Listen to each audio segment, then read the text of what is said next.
Ix-xufiera tal-ambulanzi ilhom għal dawn l-aħħar xhur jilmentaw bil-problemi li qed ikollhom bl-ambulanzi.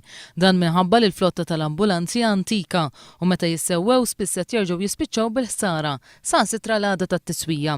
Dan qalitu fi stqarrija taqsima tas-saħħa tal-Union ħaddiema Maqudin li qalet li kienet hija li insistiet mal-Ministeru tas-Saħħa sabiex l-ambulanzi jinbidlu u kien biss wara din l-insistenza li nofshom ser jinbidlu sal-aħħar tas-sena.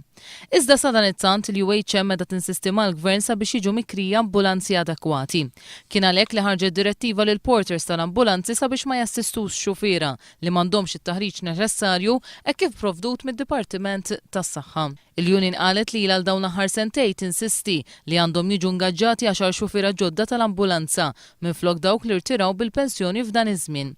Iżda tkaxkir tas-saqajn mid-Diviżjoni tas-Saħħa wassal biex jiġu ngaġġati xufiera privati bi spiża minn bwiet il-poplu. Rapporti li ma kinux miċħuda qalu li xufiera ta' ambulanzi mikrija qed jiġu ngaġġati permezz ta' avviżi fuq Facebook. Talba li l-Union ħaddiema Maqudin għamlet aktar minn ġimagħtejn ilu għal laqgħa mal-Amministrazzjoni ta' Mater Dei baqgħet ma ntlaqatx.